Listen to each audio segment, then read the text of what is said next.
course, before we start the video, bit of a technicality. No, the Soviet Union did not physically help an American town get a bridge. It was actually the American government in the end who gave the town the bridge. But of course, by the end of the video, you'll understand the technicality.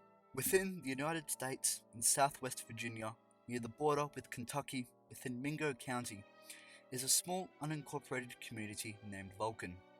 Named after Vulcan, the god of fire in Roman mythology, Vulcan was once a thriving coal mining town. But in the early 1960s, the mines dried up, and the town experienced significant depopulation as many residents moved away in search of employment elsewhere.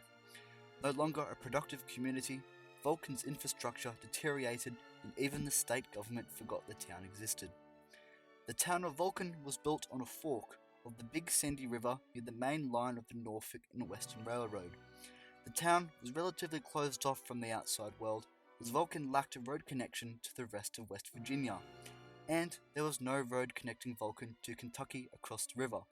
Only a swinging bridge across the Tug Fork to Kentucky Route 194 was its only connection to the outside world. The swing bridge itself was on the point of collapsing, with several footboards missing by the early 1970s, and was too small for automobile use. However, kids had to cross it every morning to board the school bus on the Kentucky side. To get to the bridge, they occasionally had to crawl beneath train carriages that were parked. A dirt road the railway company maintained served as the only detour. This route crosses through Vulcan and proceeds north to the 5-mile distant town of Delmore, while running parallel to the railway tracks.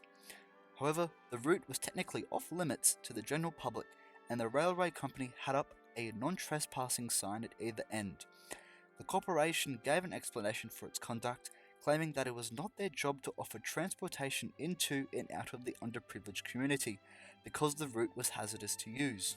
And thus, a community of around 50 households was forced to trespass on the railroad's gravel road between 1974 and 1975, after the bridge totally collapsed due to wood rot, which was against the law and was vastly unsafe. The locals pushed the state and the federal governments to construct a new bridge, but decision makers were hesitant to invest money on a project they believed would receive little usage. And thus, there was no legal way to enter or leave Vulcan.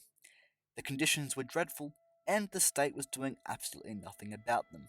And so, at his wit's end, John Robinette, the 42-year-old self-elected mayor of Vulcan, did what he thought would get the problem solved.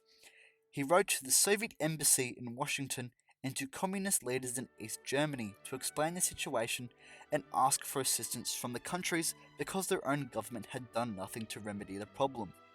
And so, at the height of the Cold War, the mayor of a tiny American town asked the Soviet Union for aid.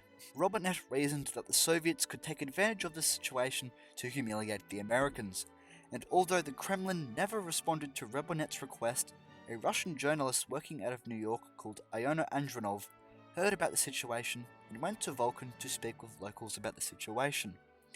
Eventually, it didn't take long for news of this little West Virginia town asking the communists for financial assistance to build a bridge to make national media headlines. In one media instance, the Spokane Daily Chronicle wrote that the Soviet officials were amused today by reports that the small town of Vulcan, West Virginia, has appealed to the Kremlin for foreign aid.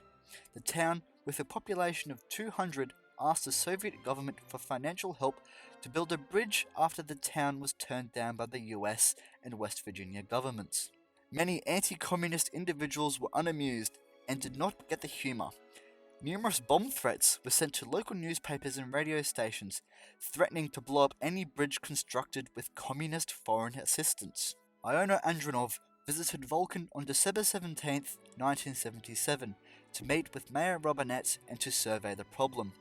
Coincidentally, within an hour of their visit, word filtered down to reporters milling about Vulcan that West Virginia's government had agreed to build a bridge, and seemingly embarrassed, the West Virginia legislature committed $1.3 million to build a bridge for the community. The state's official response was that the bridge had long been planned, and that such things require months to get done, but everybody knew it, the state was embarrassed, and that a threat of getting a foreign assistance from the Soviet Union had finally gotten them to do something. 2 years later, the Vulcan got their own one-lane bridge connecting to the outside world, What a fucking and though visibly not busy with traffic, the bridge remains the only way to get into or out of Vulcan to this day. It's been me, Jack, and if your town doesn't have a bridge or needs some well-needed infrastructure, please go to the Soviet Union or any equivalent to ask for foreign assistance, because, as in the case with Vulcan, if you threaten to get assistance from your country's biggest enemy, things might just get done.